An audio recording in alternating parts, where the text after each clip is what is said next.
प्यार होता सदा, भाव भक्ति में जिसने तो डूब ही गया, मोह माया को अपने वो खोता सदा। ये चंदन और माला जरूरी नहीं,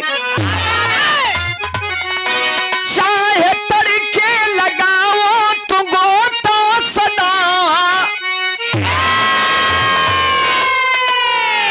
विदुर भक्त की सुनिए गाथा सुजन,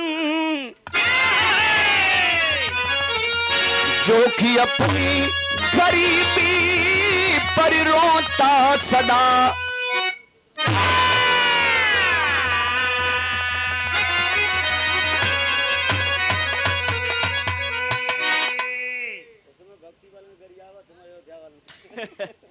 मैटर अयोध्या का ना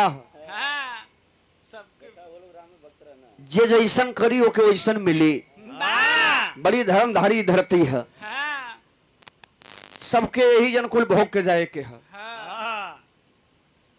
बिरहा के अंदर एक लाइन अंदाज है,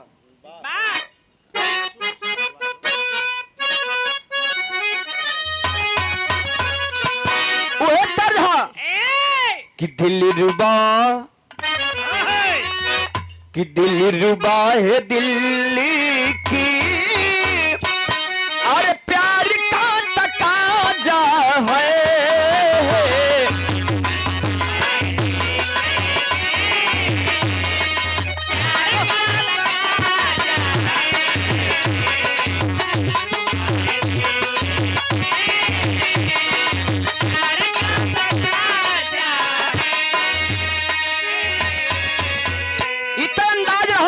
बड़ी सुंदर लाइन कवि जी लिखो का,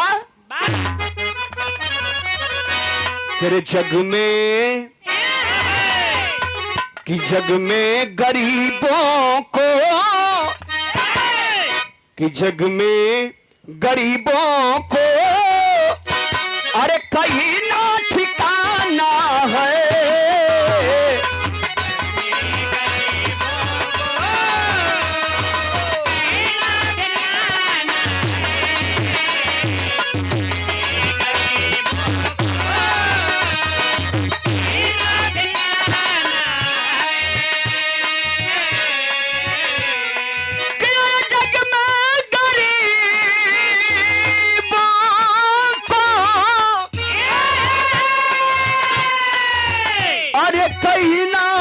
ठिकाना है, अरे या खुदा बता दे कि अरे क्या तेरी तराना है।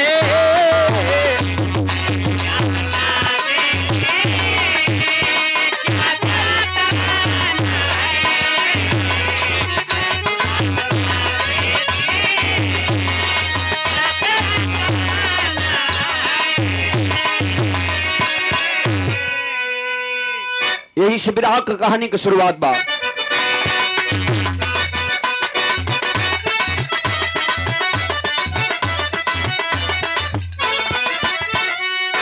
गरीबी का मारा एक मानो भी दुर्भक्त सही, गरीबी का मारा एक मानो भी दुर्भक्त सही, मिले न दाना पानी काटता था वक्त वही, किसी तरह से अपने नैया को चलाता था, पत्नी दो बच्चों संग में भूखे ही सो जाता था। विष्णु का पुजारी विदुर अब दास हुआ, भोला के भक्ति में मंगल बनिया भी खास हुआ। एगो गांव में अति गरीब एक मजदूर जेकर नाम विदुर बतावल गई। गरीबी के कोनो सीमा नहीं बा, मजदूरी करके परिवार के जीविका चला रहल बड़न। दू बेटा, उनका धर्म पत्नी। ए भैया कहल जला गरीबी जीव का नाश होले, रोटी रोजगार मिल जाए, दो चार पैसा मिल जाए, परिवार का जीविका चल चले। कभी कभी ऐसा हो जाए पैसा न मिले तो परिवार के लोग भूखे ही सो जाते थे। लेकिन वह विदुर गरीब जरूर था, लेकिन विष्णु जी का पक्का भक्त रहल। ओके जितना विष्णु जी के भक्ति के चिंता रहल उतना परिवार के खर्ची के चिंता नहीं रहल। लेकिन वही गांव में एक मंगल नाम के बनिया जेकर खूब धन संपत्ति बा, महल अटारी बा, बड़ी बड़ी यार दुकान भी चलता, लेकिन ओके धन के घमंड नहीं बा। भगवान भोलेनाथ के भक्त रहल। जबले भोले के भक्ति न कले अन्न जल ग्रहण नहीं करे। विष्णु जी जब देखलन कि हमारे को विदुर भक्त बा, बहुत गरीब बा, लेकिन गरीबी की चिंता ना बा जितना हमारे भक्ति की चिंता है। और भोलेनाथ भी सोचत हो कि हमारो तो एक ठे भक्त है ये बा, ओकरे पास सब कुछ बा, कोनो चीज के कमी ना बा, लेकिन इतना हमें वो दिल से मानेला कि जबले हमार पूजा ना करेला तबले कुछ खाला नहीं। भोलेनाथ के तनी हल्का हल्का घमंड हो गई। जाके विष्णु जी से कहला का हो बड़ा भक्त तू देखला, हम देखले, लेकिन हमार मंगल बनिया भक्त बा, ओकरा ले नीचे। विष्णु जी कहला का खासियत है? भोलेनाथ कहला कि खासियत जान के हैरान हो जाबा। खासियत ई बा कि इतना ओकरे पास संपत्ति है, ओकरे बाद भी ओके घमंड ना बा। हमार जबले भक्ति भजन ना करेला तबले भोजन ग्रहण ना करेला। विष्णु जी ठठा के हंस लगला, कहला कि इतने ना ज्यादा लामे ना, जौने गांव के त्योहार भक्त हो वही गाँव के हमारे एगो भक्त बा। विदुर इतना गरीब, इतना गरीब, इतना गरीब, कौनो गरीबी के सीमा नहीं बा, लेकिन जबले हमार भक्ति भजन ना करेला ओके कुछ निके नहीं लगेला। भोलेनाथ खड़ा हो गए, कहला है ऐसा बात तो तनी चला चल जा, देखिए ले जा कि केकर भक्त खड़ा उतरला।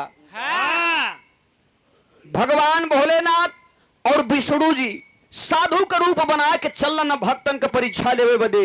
तो यहाँ बड़ा सुंदर भाव लिखल गई सोठी से।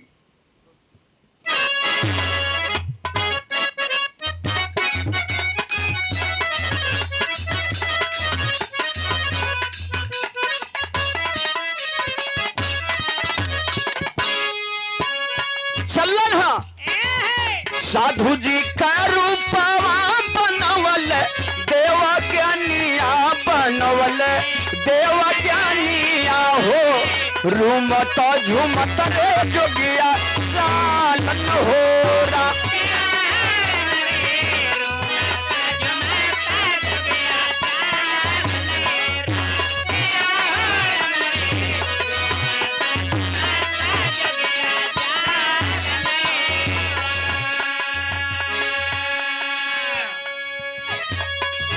सीताराम सीताराम गावे लभ जानिया रे गावे लभ जानिया हो, गेरुआ रे बसनवा तनवा सोहेला होरा।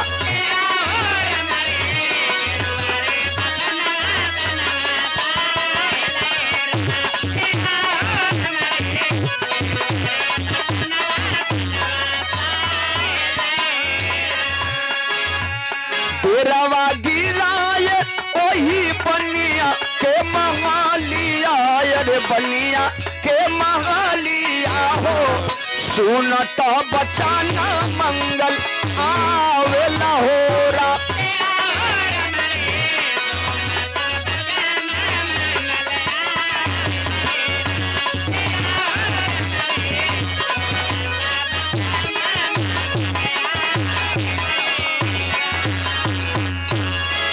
गेरुआ रंग वस्त्र धारण कैले, दाढ़ी उड़ी बढ़ा के साधु के रूप बना के चलन। हाँ बीच रास्ते में जब पहुंचलन तो कहत हन कि पहले केकरे भक्त का परीक्षा ले आई। विष्णु जी कहलन कि रे भाई तोहार भक्त टाँठ लौकत हो, पहले वही से शुरुआत हो जाए। पहुंचले सुबह सुबह के टाइम बा, वही मंगल बनिया के दरवाजे पर जाए के अलख जगौलन सीताराम नाम के भजन गावत हुआ। मंगल बनिया सूत के उठल, आंख मिसत आयल बड़े, जब देखले कि दूगो साधु आदर सहित बैठाया और कहा साधु जी इतना सुबह सुबह कहां से आगमन हो गई, बैठे कुछ दाना पानी हो जाए। विष्णु जी कहलन कि दाना पानी नहीं। हमहन के बड़ा दूर से आवत है जा, कई दिन के भूखल है जा। अगर कुछ भोजन के व्यवस्था हो जाए तो बड़ा उपकार हो, बड़ा ये साधु लोगन के तोहके आशीर्वाद मिलत। अब दिखाए है मंगल बनिया के पास सब कुछ है, लेकिन जब भोजन का नाम सुनलस हाथ जोड़ लिया, कहा कि मैं असमर्थ हूं, भोजन नहीं करा पाऊंगा, हमारे पास कोई चीज नहीं है। भोलेनाथ के आंख का पट्टी खुल गई, कहल के रे अही देख ला करे पर हम इतना घमंड कैले तो खड़े न कर गई। विष्णु जी ठन की आवो तो कहल कि ऐसा न कि अभी यहाँ समय व्यतीत कैले के जरूरत डेरा डंडा उठावा चलल जा। भोलेनाथ कहला चला। भोलेनाथ एक तरफ गुस्सा में भी रे साला तो खड़े पानी ले लेलस, लेकिन तर्क वितर्क लगाओ तो हम भाई जे दुनिया के मालिक बाजे के त्रिलोकीनाथ अठलोकीनाथ लोग कहेला। कहला कि हमार भक्त खरा ना उतरल, लेकिन अहू के भक्त के खरा उतर ना दे। बढ़िया ही बतियाओ थो। अब वहां से चलन हा विदुर के घर के तरफ। और जब चलन ओ समय का कवि जी भाव लिखलन, गीत बदल गए। बढ़िया बढ़िया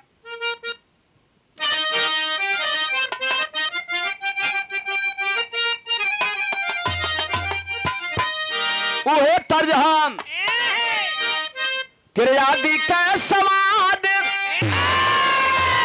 कि आदि का समाद है बंदर पर चढ़वैया का जनी।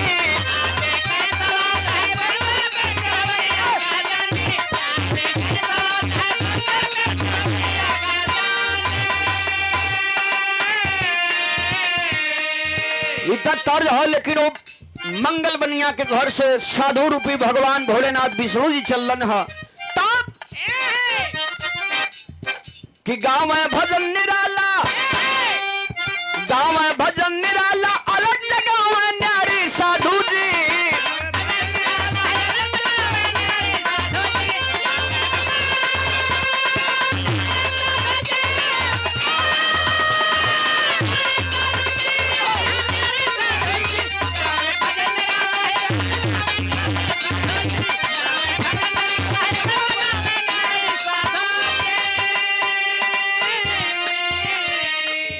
श्री राम अवध यादव जी नायक डी की धरती से सादर 100 रुपया दे के सम्मान कैलन। चौड़न कोट कोट प्रणाम, सबके हमार बहुत बहुत प्रणाम हो।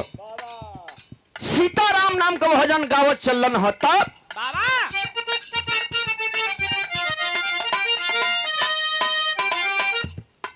दोनों देव विदुर के घर पर डेरा दिए गिराई।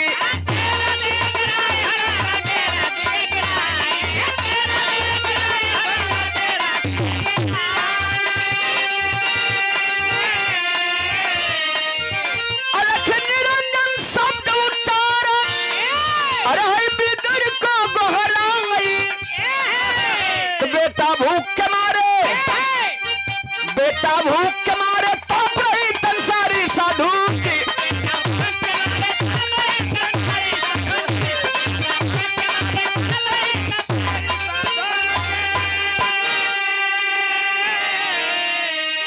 अब वहां से सीताराम नाम का भजन गावत चलन हो विदुर के घर के तरफ। वहां परिवार में कई दिन से लोग भूखे हुवन, घर में एको हुवन के फलठी नहीं बा। पहुंचलन मायूस होकर के वह विदुर दरवाजे पर बैठा है। साधु के रूप में दोनों जाने पहुंचलन, अलख निरंजन शब्द उच्चरलन, लेकिन दिखाए है बाहर विदुर भक्ति में कितना शक्ति है। वास्तविकता है जिसके भगवान से प्रेम है तो लोग साधु पुजारी के लोग बहुत मानेला। विदुर जब देखलन कि सुबह सुबह दो साधु मन ही मन सोच गया कि बुझाता कि आज भगवान ही हमारे घरे चल के आ गईलन। जैसे दरवाजे पहुंचलन, जाकर के नतमस्तक होकर के पैर छुलस और कहा कि अरे साधु जी कहां से इतना सुबह सुबह आप लोग अलिन हो, आई बैठी।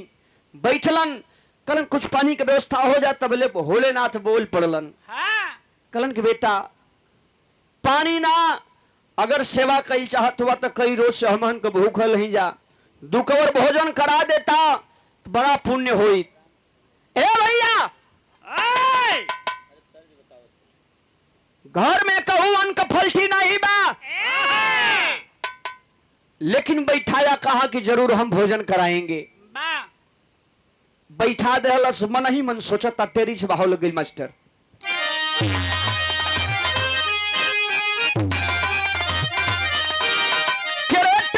कैसे संतों की बतिया, अरे टलिल कैसे संतों की बतिया, बेबस पड़ा विदुर अब घर को पाके खाली, अरे हो खाली, अरे हो खाली। बेबस पड़ा विदुर अब घर को पाके खाली, टालिन कैसे संतों की बतिया। बैठावे के बैठा देहलस, सोचता कि घर में कहू अन्न का फलटी नहीं, कैसे भोजन कराई भाव। बैठा के घरवा के अंदरवा गयल, दुल्हिया बैठल बे जाके वही जन चुपचाप खड़ा है। कवि जी बड़ा सुंदर भाव लिखलन, का लिखलन,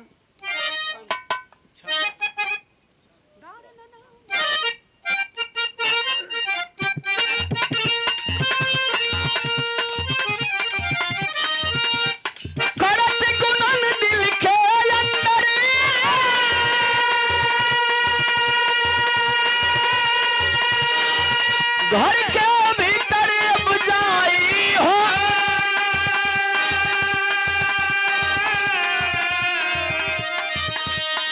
माँ से बच्चे रो रो करके,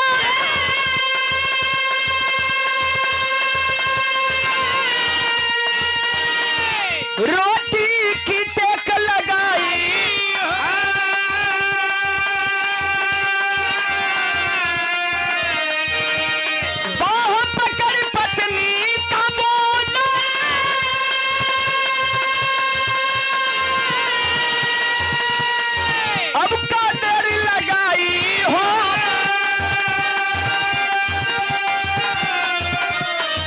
और तब अंगुली का सिंगार खिंच कर, तब अंगुली का सिंगार खिंच कर पति को दिया थमाई हो।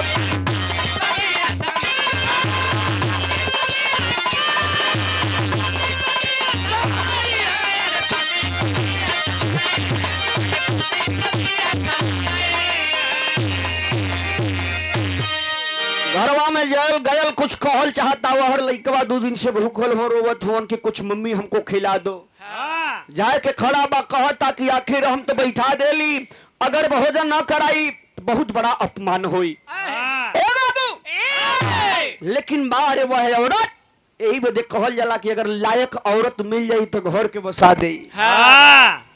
तनिको अगर गड़बड़ हो गई तो पूजा जी घर उजरे में टाइम नहीं लगी।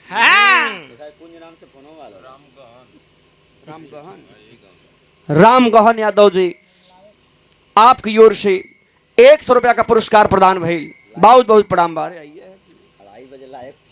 और का ए बाबू, वह औरत विदुर की एगो सोने का अंगूठी पहिन ले रहल, निकाल के अंगूठी थमा देहलस। चिंतित होने की जरूरत नहीं है, ले लीजिए अंगूठी। अरे वाह, बेच के अंगूठिया के और राशन लिया बना के खियावल जाई। ए भैया, वही अंगूठी को लेकर के औ विदुर कान्ही में एगो झोला टंगलस, आज गयल वही दुकान पर जोन मंगल बनिया रहल भोलेनाथ का। वहां से उधार बाड़ी भी ओकर राशन आवत रहल। अभी दुरही से जब झोला वोला देखलस तो मंगल बनिया देखलस कि आवत तो झोरा लेके, इस सुबह दूठे साधु गइल, बुझाते कि उन्हनक के चक्कर में फसल है। झोरा वोरा लेके आवत, मन ही मन सोचा था कि रोज तो उधार के राशन दे देत रही है, आज उधार हम राशन देव नहीं। तो यो बूझ गल कल कि आज हम उधार लेब नहीं। चलो जी वहां पहुंचल तो कवि जी भाव लिखलन,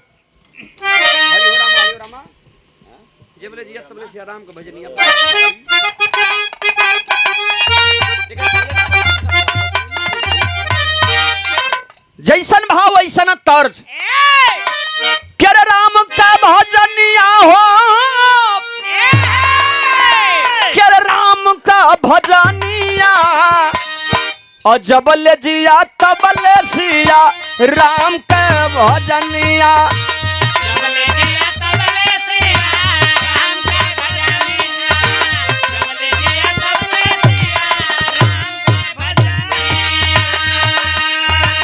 लेकिन विदुर जौन बा मंगल बनिया से कहे का, अरे बतिया बतावेला हो, बतिया बतावेला, बतिया बतावेला हो, बतिया बतावेला, बनिया से साची साची बतिया बतावेला।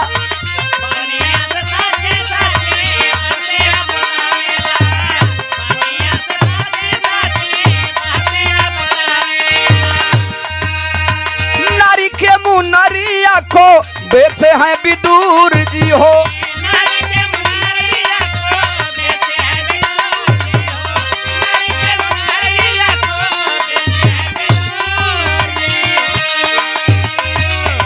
दो जन के राशन केवल उनका सुनावेला, दो जन के राशन केवल उनका सुनावेला, था बनिया से साची साची बतिया बतावेला।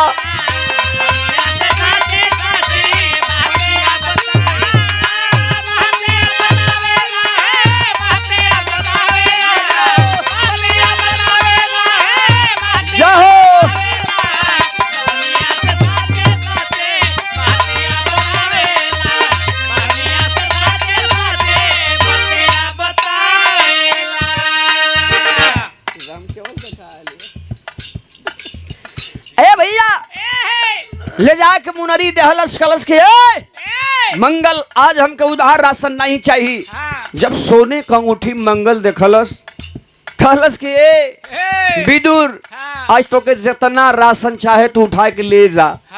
लेकिन बार वो ईमानदार विदुर कहा कि नहीं, अंगूठी आप ले लीजिए चाहे जितना भी कीमत हो, लेकिन राशन खाली 2 आदमी भर चाहिए।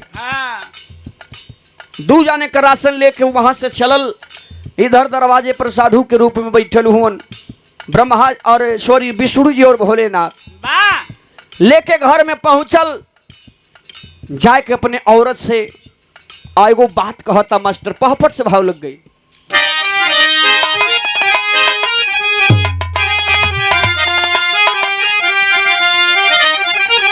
अरे कहे विदुर अब नारी से समझाई जल्दीबाजी में, अरे चौका बर्तन फौरन दो लगाई जल्दीबाजी में।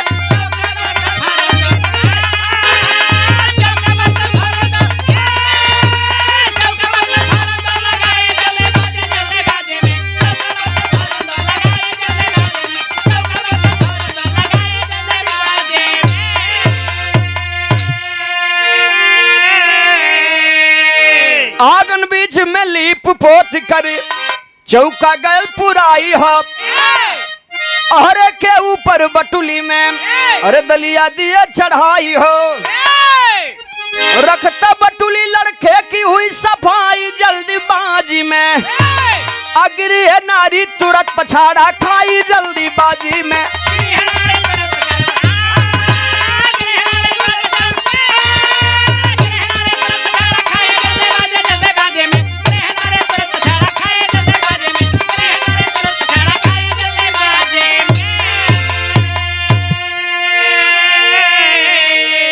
ले जाके औरत से कहलन कि साधु महात्मा हुवन, नहा धो के आंगन के बीच में बढ़िया से चौका पूर के लीप पोत के आहरा पर खाना बनावा।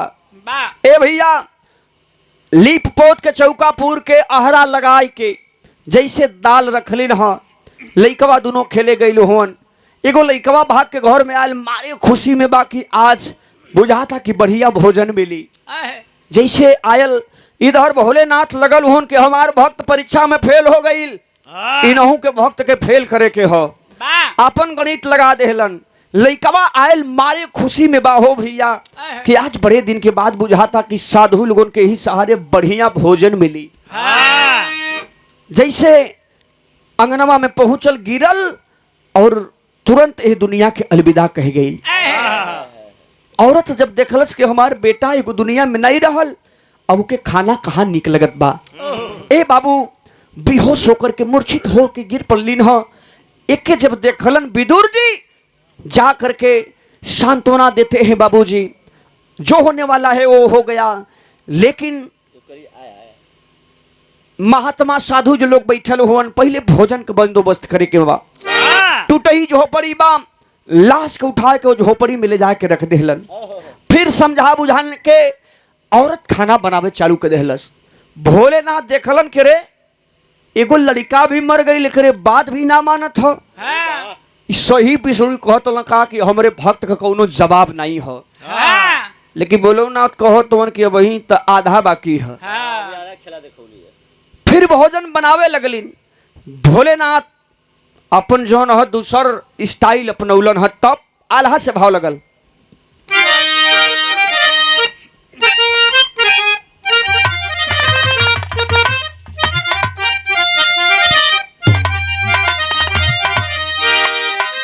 करे पत्थरे का छतिया रे,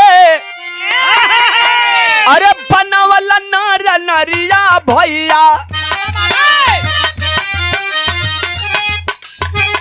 तनिको चयन नहीं दिलवा में बा।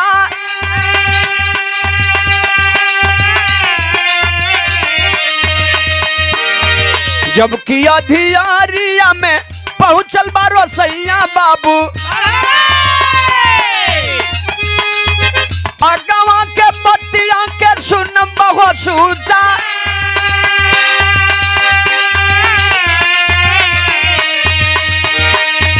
खेलत खेलात आयल दूसरा ललनवा बाबू,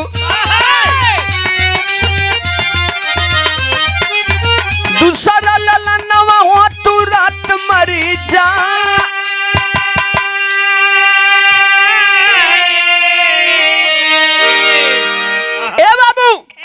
अब धीरे धीरे भोजन अधियारी में पहुंचल बा। भोलेनाथ टार्चर भी करत होन के रे विदुर हम लोगों को कहीं और जाना है, बड़ी देर भइल। विदुर कहता हाथ जोड़ के कि बस कुछ ही समय का और बात है।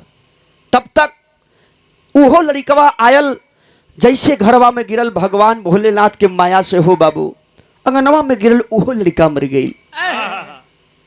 दुही गो बेटवा आज वो दुनिया में ना रहलन। आखिर औरत कैसे धीरज बधाई, लेकिन बाहर विदुर की भक्ति समझाया। उस लाश को भी उठा करके एक दूसरे झोपड़ी वाली कोठरी में बंद कर दिया।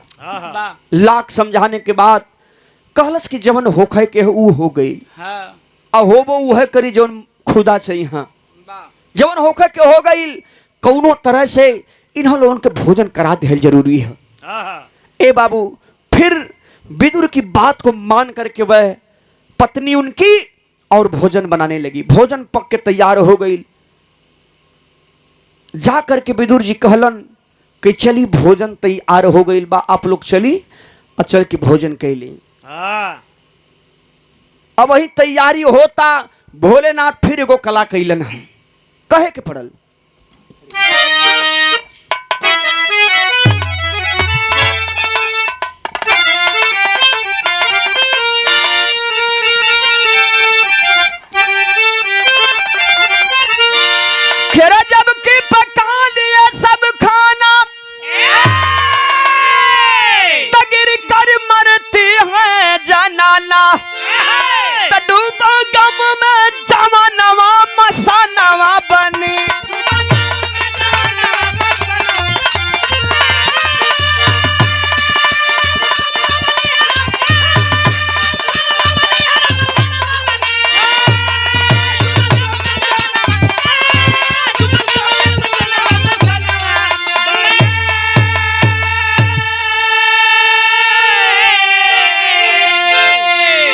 जैसे खाना तैयार हो गई, भोलेनाथ कलन की वही ना मानी।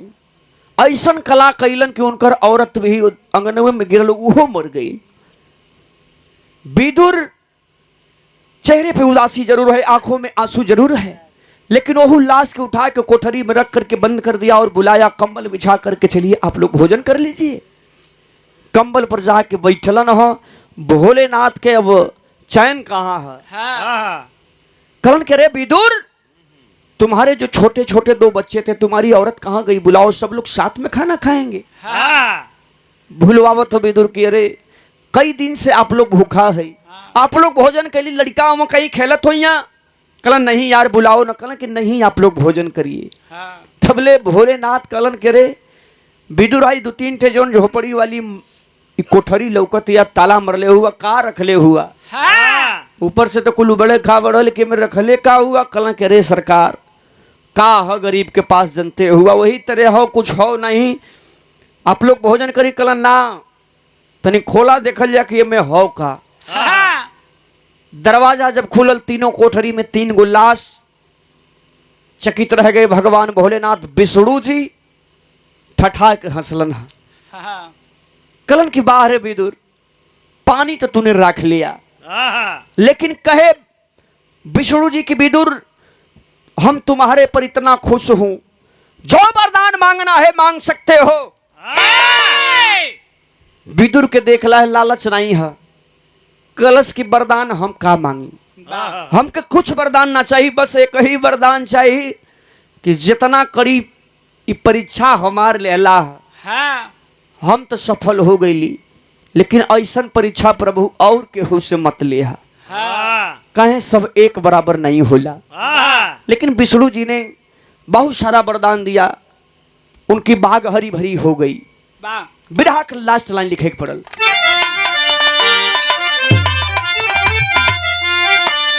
गुरु बिहारी लगन देव की राम फेर जीव शिवधारी, बाबू राम श्याम लाल मुन्ना किशोर सिंचय फुलवारी। अरे टालिन कैसे संतों की बतिया, कांवर रमेश यादव नक्षक माता काली, टाली कैसे संतों की बतिया।